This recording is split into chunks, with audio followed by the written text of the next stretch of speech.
ਅੱਜ ਅਸੀਂ ਤੁਹਾਨੂੰ ਦੱਸਾਂਗੇ ਕਿ ਅਦਾਕਾਰਾ ਜ਼ੇਬਾ ਨੂੰ ਅਦਾਕਾਰ ਮੁਹੰਮਦ ਅਲੀ ਨੇ ਕਿਉਂ ਚੰਡ ਮਾਰੀ ਤੇ ਉਸ ਚੰਡ ਮਾਰਨੇ ਦੀ ਕੀ ਵਜ੍ਹਾ ਸੀ ਤੇ ਉਹ ਦਾ ਕੀ ਨਤੀਜਾ ਫਿਰ ਨਿਕਲਿਆ। ਤੇ ਲਓ ਜੀ, ਜੇ ਚੈਨਲ ਤੇ ਨਵੇਂ ਹੋ ਤਾਂ ਮਿਹਰਬਾਨੀ ਕਰਨਾ ਚੈਨਲ ਨੂੰ ਸਬਸਕ੍ਰਾइब, ਲਾइक और शेयर ਜ਼ਰੂਰ ਕਰ ਦੇਣ। ਅਦਾਕਾਰ ਮੁਹੰਮਦ ਅਲੀ ਤੁਹਾਨੂੰ ਪਤਾ शहनशाह जज्बात ਤੇ ਬਹੁਤ ਬੜੇ ਅਦਾਕਾਰ ਗੁਜ਼ਰੇ ਨੇ ਤੇ ਕੱਦ ਕਾਠ ਵੀ ਉਹਨਾਂ ਦਾ ਮਾਸ਼ਾਅੱਲਾ ਚੰਗਾ ਸੀ ਤੇ ਰੰਗ ਵੀ ਗੋਰਾ ਸੀ। ਤੇ ਅਦਾਕਾਰਾ ਜ਼ੇਬਾ ਜਿਹੜੀ ਸੀ ਇਹਨੂੰ ਦਿਲ ਦੇ ਨਾਲ ਪਿਆਰ ਕਰਦੀ ਸੀ, ਬਹੁਤ ਚਾਹੁੰਦੀ ਹੁੰਦੀ ਸੀ। ਤੇ ਸ਼ੁਰੂ ਦੇ ਵਿੱਚ ਜਿਸ ਵੇਲੇ ਫਿਲਮਾਂ ਬਣਨੀਆਂ ਸ਼ੁਰੂ ਹੋਈਆਂ ਤੇ ਇਹ ਜਦੋਂ ਫਿਲਮਾਂ ਦੇ ਸੈੱਟ ਤੇ ਜਾਂਦੇ ਹੁੰਦੇ ਸੀ ਅਦਾਕਾਰ ਮੁਹੰਮਦ ਅਲੀ ਸਾਹਿਬ ਤੇ ਅਦਾਕਾਰਾ ਦੂਸਰੀਆਂ ਜਿਹੜੀਆਂ ਸੀ ਬਹੁਤ ਸਾਰੀਆਂ ਉਸ ਦੌਰ ਦੀਆਂ ਸਾਰੀਆਂ ਇਹਨੂੰ ਚਾਹੁੰਦੀਆਂ ਹੁੰਦੀਆਂ ਸੀ, ਸਾਰੀਆਂ ਇਹਦੇ ਨਾਲ ਕੋਸ਼ਿਸ਼ ਕਰਦੀਆਂ ਸੀ ਕਿ ਮੇਰੀ ਸ਼ਾਦੀ ਹੋ ਜਾਏ। ਤੇ ਕਿਉਂਕਿ ਖੂਬਸੂਰਤ ਸੀ, ਨੌਜਵਾਨ ਸੀ, ਬਹੁਤ ਸਾਰੀਆਂ ਅਦਾਕਾਰਾਂ ਇਹਨੂੰ ਚਾਹੁੰਦੀਆਂ ਹੁੰਦੀਆਂ ਸੀ।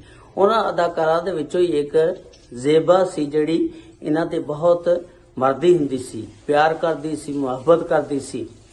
ਤੇ ਜਦੋਂ ਵੀ ਕੋਈ ਫਿਲਮ ਦਾ ਸੈੱਟ ਲੱਗਣਾ ਇਹਨੇ ਜਾਣਾ ਤੇ ਇਹਨੂੰ ਫਿਰ ਮਜ਼ਾਕ ਕਰਨੇ, ਛੇੜਨਾ, ਅਟਕਲੀਆਂ ਕਰਨੀਆਂ ਤੇ ਮੁxtਲਫ ਤਰੀਕੇ ਨਾਲ ਹਸੀ ਮਜ਼ਾਕ ਕਰਨਾ। ਤੇ ਅਦਾਕਾਰ ਮੁਹੰਮਦ ਅਲੀ ਜਿਹੜਾ ਸੀ ਬੜੀ ਸੰਜੀਦਾ ਤਬੀਅਤ ਦਾ ਮਾਲਕ ਸੀ, ਉਹ ਚੁੱਪ ਕਰਕੇ ਬੈਠਾ ਰਹਿੰਦਾ ਹੁੰਦਾ ਸੀ। ਤੇ ਇਹ ਜਿਹੜੀ ਆ ਇਹ ਮੁxtਲਫ ਤਰੀਕੇ ਨਾਲ ਉਹਨੂੰ ਛੇੜਦੀ ਰਹਿੰਦੀ ਸੀ, ਹਸਾਉਂਦੀ ਰਹਿੰਦੀ ਸੀ ਉਹਦਾ ਦਿਲ ਜਿੱਤਣ ਵਾਸਤੇ, ਤਾਂ ਕਿ ਉਹਦੇ ਦਿਲ ਦੇ ਵਿੱਚ ਆਪਣੀ ਮੁਹੱਬਤ ਪੈਦਾ ਕਰ ਸਕੇ। ਲੇਕਿਨ ਅਦਾਕਾਰ ਮੁਹੰਮਦ ਅਲੀ ਨੇ ਕੋਈ ਤਵੱਜੋ ਨਾ ਦੇਣੀ। ਇੱਕ ਦਫਾ ਇੱਕ ਸੈੱਟ ਲੱਗਿਆ ਹੁੰਦਾ ਫਿਲਮ ਦਾ, ਅਦਾਕਾਰ ਮੁਹੰਮਦ ਅਲੀ ਸਾਹਿਬ ਬੈਠੇ ਹੁੰਦੇ ਨੇ ਤੇ ਅਦਾਕਾਰਾ ਜ਼ੇਬਾ ਆਂਦੀ ਆ ਕੇ ਤੇ ਇਹਦੇ ਨਾਲ ਮਸ਼ਕਰੀਆਂ ਵਗੈਰਾ, ਸ਼ੁਗਲ ਵਗੈਰਾ, ਹੰਸੀ ਮਜ਼ਾਕ ਵਗੈਰਾ ਕਰਦੀ ਆ, ਉਹਨੂੰ ਛੇੜਦੀ ਆ। ਤੇ ਅਦਾਕਾਰ ਮੁਹੰਮਦ ਅਲੀ ਸਾਹਿਬ ਨੂੰ ਗੁੱਸਾ ਲੱਗਾ ਔਰ ਗੁੱਸਾ ਚੜਿਆ, ਉਹਨਾਂ ਨੇ ਖਿੱਚ ਕੇ ਉਹਦੇ ਮੂੰਹ ਤੇ ਚਪੇੜ ਮਾਰੀ ਔਰ ਗੱਲ ਲਾਲ ਕਰਤੀ। ਤੇ ਇਸ ਗੱਲ ਦਾ ਅਦਾਕਾਰਾ ਜ਼ੇਬਾ ਨੇ ਇਸ ਚਪੇੜ ਦਾ ਬਹੁਤ ਜ਼ਿਆਦਾ ਗੁੱਸਾ ਕੀਤਾ। ਉਹਨੇ ਫਿਰ ਝੱਟ ਮੰਗਣੀ ਪਟਕ ਵਿਆਹ ਵਾਲਾ ਕੰਮ ਕੀਤਾ। ਉਹਨੇ ਗੁੱਸੇ ਦੇ ਵਿੱਚ, ਜਿਸ ਵੇਲੇ ਗੁੱਸਾ ਆ ਜਾਂਦਾ ਤੁਹਾਨੂੰ ਪਤਾ ਫਿਰ ਬੰਦਾ ਬੜਾ ਕੁਝ ਕਰ ਜਾਂਦਾ, ਅੱਗੇ ਨਿਕਲ ਜਾਂਦਾ। ਉਹਨੇ ਗੁੱਸੇ ਦੇ ਵਿੱਚ ਫਟਾਫਟ ਜਾ ਕੇ ਲਾਲਾ ਸਦੀਰ ਨਾਲ ਨਿਕਾਹ ਕਰ ਲਿਆ, ਸ਼ਾਦੀ ਕਰ ਲਈ ਅਦਾਕਾਰ ਮੁਹੰਮਦ ਅਲੀ ਨੂੰ ਜਾਲਣ ਵਾਸਤੇ, ਤਾਂ ਕਿ ਇਹਨੂੰ ਹੁਣ ਪਤਾ ਲੱਗੇ ਵੀ ਇਹਨੇ ਮੇਰੇ ਚੰਡ ਮਾਰੀ ਤੇ ਮੈਂ ਦੂਜੇ ਨਾਲ ਸਦੀਰ ਨਾਲ ਸ਼ਾਦੀ ਕਰ ਲਈ, ਤੇ ਉਹਨੂੰ ਜਾਲਣ ਵਾਸਤੇ।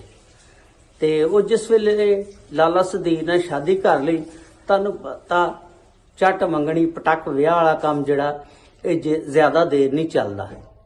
ਉਹ ਥੋੜੀ ਜਿਹੀ ਦੇਰ ਬਾਅਦ ਲਾਲਾ ਸਦੀਰ ਕੋਲੋਂ ਫਿਰ ਤਲਾਕ ਹੋ ਗਈ।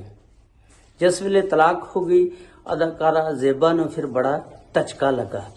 ਉਹਨੇ ਕਿਹਾ ਮੈਂ ਆਪਣੀ ਮੁਹੱਬਤ ਜਿਹੜੀ ਆ ਉਹ ਵੀ ਨਾ ਜਿੱਤ ਸਕੀ ਤੇ ਲਾਲੇ ਸਦੀਰ ਵੱਲੋਂ ਤਲਾਕ ਵੀ ਲੈ ਲਈ ਤੇ ਸ਼ਾਦੀ ਕਰਾਈ, ਤਲਾਕ ਹੋ ਗਈ।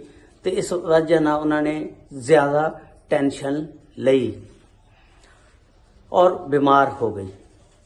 ਜਿਸ ਵੇਲੇ ਬਿਮਾਰ ਰਹਿਣ ਲੱਗ ਪਈ, ਲੋਕ ਫਿਰ ਹੌਲੀ ਹੌਲੀ ਉਹਦੀ ਖਬਰ ਲੈਣੇ ਜਾਣੇ ਸ਼ੁਰੂ ਕਰਤੀ। ਲੋਕਾਂ ਨੇ ਉਹਦੀ ਤਮਾਰਦਾਰੀ ਵਾਸਤੇ ਜਾਣਾ ਸ਼ੁਰੂ ਕਰਤਾ।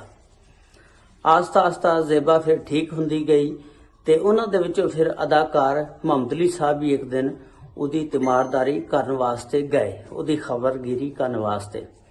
ਜਿਸ ਵੇਲੇ ਮੁਹੰਮਦ ਅਲੀ ਸਾਹਿਬ ਜਾਂਦੇ ਨੇ, ਉੱਥੇ ਪਹੁੰਚਦੇ ਨੇ ਤੇ ਬਸ ਉਹ ਤਮਾਰਦਾਰੀ ਕਰਨੇ ਦੇ ਨਤੀਜੇ ਦੇ ਵਿੱਚ ਹੀ ਬਸ ਫਿਰ ਉੱਥੋਂ ਉਹਨਾਂ ਦੀ ਮੁਹੱਬਤ ਸ਼ੁਰੂ ਹੋ ਗਈ। ਬਸ ਫਿਰ 1966 ਦੇ ਵਿੱਚ ਇਹਨਾਂ ਨੇ ਫਿਰ ਦੋਨਾਂ ਨੇ ਸ਼ਾਦੀ ਕਰ ਲਈ। 1966 ਦੇ ਵਿੱਚ ਜਿਸ ਵੇਲੇ ਦੋਨਾਂ ਨੇ ਸ਼ਾਦੀ ਕਰ ਲਈ ਤੇ ਦੋਨਾਂ ਨੇ ਫਿਰ ਆਪਣੀ ਜ਼ਿੰਦਗੀ ਦੇ ਬਾਰੇ 'ਚ ਇੱਕ ਦੂਜੇ ਨਾਲ ਖਿਆਲਾਤ ਦਾ ਇਜ਼ਹਾਰ ਕੀਤਾ ਔਰ ਅਦਾਕਾਰਾ ਜ਼ੇਬਾ ਬਿਲਕੁਲ ਫਿਲਮਾਂ ਤੋਂ ਸਾਈਡ ਲਾਈਨ ਹੋ ਗਈਆਂ। ਲੇਕਿਨ ਅਦਾਕਾਰ ਮੁਹੰਮਦ ਅਲੀ ਸਾਹਿਬ ਨੇ ਕਿਹਾ ਕਿ ਤੂੰ ਫਿਲਮਾਂ ਦੇ ਵਿੱਚ ਆ ਸਕਦੀ ਆ, ਮੇਰੇ ਨਾਲ ਜਿਹੜੀ ਫਿਲਮ ਦੇ ਵਿੱਚ ਮੈਂ ਆਵਾਂਗਾ, ਦੂਸਰੇ ਕਿਸੇ ਹੀਰੋ ਦੇ ਨਾਲ ਤੂੰ ਹੀਰੋਇਨ ਨਹੀਂ ਆ ਸਕਦੀ ਮਾਂ ਸਵਾਏ ਮੇਰੇ ਤੋਂ। ਔਰ ਵਾਕਈ ਇਹ ਵਫਾ ਉਹਨਾਂ ਨੇ ਨਿਭਾਈ। ਅਦਾਕਾਰਾ ਜ਼ੇਬਾ ਨੇ ਕਿਹਾ ਸਰਤਾਜ ਜੋ ਹੁਕਮ, ਔਰ ਵਾਕਈ ਉਹਨਾਂ ਨੇ ਸਿਰਫ ਅਦਾਕਾਰ ਮੁਹੰਮਦ ਅਲੀ ਸਾਹਿਬ ਦੇ ਨਾਲ ਹੀ, ਆਪਣੇ ਸ਼ੌਹਰ ਦੇ ਨਾਲ ਹੀ ਫਿਲਮਾਂ ਦੇ ਵਿੱਚ ਕੰਮ ਕੀਤਾ।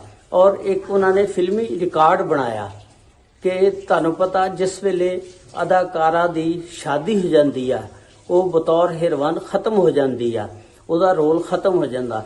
ਲੇਕਿਨ ਇੱਕ ਵਾਹਦ ਜੋੜੀ ਸੀ ਫਿਲਮ ਇੰਡਸਟਰੀ ਦੇ ਵਿੱਚ ਜਿਨ੍ਹਾਂ ਨੇ ਫਿਲਮ ਇੰਡਸਟਰੀ ਦੇ ਵਿੱਚ ਆਪਣਾ ਰਿਕਾਰਡ ਬਣਾਇਆ।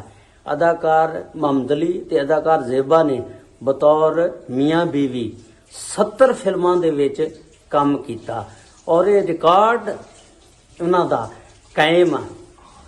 ਤੇ ਅਦਾਕਾਰ ਮੁਹੰਮਦ ਅਲੀ ਔਰ ਜ਼ੇਬਾ ਇੱਕ ਬੇਮਿਸਾਲ ਫਿਲਮ ਇੰਡਸਟਰੀ ਜੋੜੀ ਸੀ, ਔਰ ਜ਼ਿੰਦਗੀ ਦੇ ਵਿੱਚ ਵੀ ਕਾਮਯਾਬ ਤਰੀਨ ਜੋੜੀ ਸੀ। ਇਸ ਤਰ੍ਹਾਂ ਦੀ ਜੋੜੀ ਨਾ ਲਾਲੀਵੁੱਡ 'ਚ ਨਾ ਬਾਲੀਵੁੱਡ 'ਚ ਦੇ ਵਿੱਚ ਹੈ। ਇਹ ਬੇਮਿਸਾਲ ਜੋੜੀ ਆ ਜਿਨ੍ਹਾਂ ਨੇ ਜ਼ਿੰਦਗੀ ਭਰ ਇੱਕ ਦੂਜੇ ਦਾ ਸਾਥ ਨਿਭਾਇਆ। ਔਰ ਅਦਾਕਾਰਾ ਜ਼ੇਬਾ ਨੇ ਵੀ ਯਕੀਨ ਮੰਨੋ ਜਦੋਂ ਇਹਨੂੰ ਦਿਲ ਦਾ ਬਾਈਪਾਸ ਹੋਇਆ, ਦੁਨੀਆ ਹੀ ਛੋੜ ਦਿੱਤੀ ਉਹਦੀ ਖਾਤਰ, ਔਰ ਇਤਨੀ ਵਫਾ ਕੀਤੀ, ਇਤਨਾ ਪਿਆਰ ਦਿੱਤਾ, ਇਤਨੀ ਮੁਹੱਬਤ ਦਿੱਤੀ। ਔਰ ਅਦਾਕਾਰ ਮੁਹੰਮਦ ਅਲੀ ਸਾਹਿਬ ਨੇ ਵੀ ਬਹੁਤ ਜ਼ਿਆਦਾ ਮੁਹੱਬਤ ਦਿੱਤੀ। ਅਦਾਕਾਰ ਮੁਹੰਮਦ ਅਲੀ ਸਾਹਿਬ ਖੁਦ ਦੱਸਦੇ ਨੇ ਕਿ ਮੈਨੂੰ ਮੁਹੱਬਤ ਦਾ ਇਜ਼ਹਾਰ ਨਹੀਂ ਕਰਨਾ ਆਇਆ, ਤੇ ਮੈਂ ਜਿਸ ਵੇਲੇ ਫਿਲਮ ਚਿਰਾਗ ਜਲਤਾ ਰਹਾ ਦਾ ਸੈੱਟ ਲੱਗਿਆ, ਪਹਿਲੇ ਦਿਨ ਮੈਂ ਉਸੇ ਦਿਨ ਜ਼ੇਬਾ ਨੂੰ ਵੇਖਿਆ ਤੇ ਮੈਂ ਆਪਣੇ ਦਿਲ ਦੇ ਵਿੱਚ ਕਿਹਾ ਕਿ ਅਗਰ ਸ਼ਾਦੀ ਕਰਾਣੀ ਤੇ ਇਸ ਦੇ ਨਾਲ ਹੀ ਕਰਾਣੀ, ਕਿ ਉਹ ਇਸ ਤਰ੍ਹਾਂ ਦੀ ਨਜ਼ਰ ਆਉਂਦੀ ਸੀ ਕਿ ਬਹੁਤ ਹੀ ਖੂਬਸੂਰਤ, ਹਸੀਨ ਔਰ ਜਮੀਲ। ਬਸ ਉਸ ਦਿਨ ਹੀ ਮੈਂ ਫੈਸਲਾ ਕਰ ਲਿਆ ਸੀ ਕਿ ਅਗਰ ਮੈਂ ਸ਼ਾਦੀ ਕਰਾਣੀ ਆ ਤਾਂ ਜ਼ੇਬਾ ਦੇ ਨਾਲ ਹੀ ਕਰਾਣੀ ਆ। ਲੇਕਿਨ ਮੈਨੂੰ ਆਪਣੀ ਮੁਹੱਬਤ ਦਾ ਇਜ਼ਹਾਰ ਨਹੀਂ ਕਰਨਾ ਆਇਆ। ਉਹ ਜਿਵੇਂ ਅੱਜ ਕੱਲ੍ਹ ਦੇ ਦੌਰ ਦੇ ਵਿੱਚ ਲੋਕ ਜ਼ਿਆਦਾਤਰ ਲੜਕੇ ਕਹਿੰਦੇ ਨਾ ਮੈਂ ਤੇਰੇ ਨਾਲ ਪਿਆਰ ਕਰਨਾ, ਮੈਂ ਤੇਰੇ ਤੋਂ ਬਗੈਰ ਮਰ ਜਾਵਾਂਗਾ, ਮੈਂ ਤੇਰੇ ਤੋਂ ਬਗੈਰ ਜ਼ਿੰਦਾ ਨਹੀਂ ਰਵਾਂਗਾ, ਮੈਂ ਤੇਰੇ ਨਾਲ ਹੀ ਸ਼ਾਦੀ ਕਰਾਣੀ ਆ, ਇਸ ਤਰ੍ਹਾਂ ਦੀਆਂ ਗੱਲਾਂ ਕਰਦੇ। ਅਦਾਕਾਰ ਮੁਹੰਮਦ ਅਲੀ ਸਾਹਿਬ ਕਹਿੰਦੇ ਕਿ ਇਹ ਚੀਜ਼ਾਂ ਮੈਨੂੰ ਨਹੀਂ ਸੀ ਕਹਿਣੇ ਆਉਂਦੀਆਂ, ਮੈਂ ਆਪਣੀ ਮੁਹੱਬਤ ਦਾ ਇਜ਼ਹਾਰ ਨਹੀਂ ਕਰ ਸਕਿਆ, ਹਾਲਾਂਕਿ ਮੈਂ ਬਹੁਤ ਇਹਦੇ ਨਾਲ ਪਿਆਰ ਕਰਦਾ ਸੀ, ਮੈਂ ਮੁਹੱਬਤ ਦਾ ਇਜ਼ਹਾਰ ਨਹੀਂ ਕਰ ਸਕਿਆ, ਜਿਹਦਾ ਮੈਨੂੰ ਬੜਾ ਦੁੱਖ ਔਰ ਤਕਲੀਫ ਹੋਈ। ਅਗਰ ਮੈਂ ਪਹਿਲੋਂ ਮੁਹੱਬਤ ਦਾ ਇਜ਼ਹਾਰ ਕਰ ਦਿੰਦਾ ਤਾਂ ਫਿਰ ਜ਼ੇਬਾ ਲਾਲੇ ਸਦੀਰ ਨਾਲ ਸ਼ਾਦੀ ਨਾ ਕਰਵਾਉਣੀਆਂ।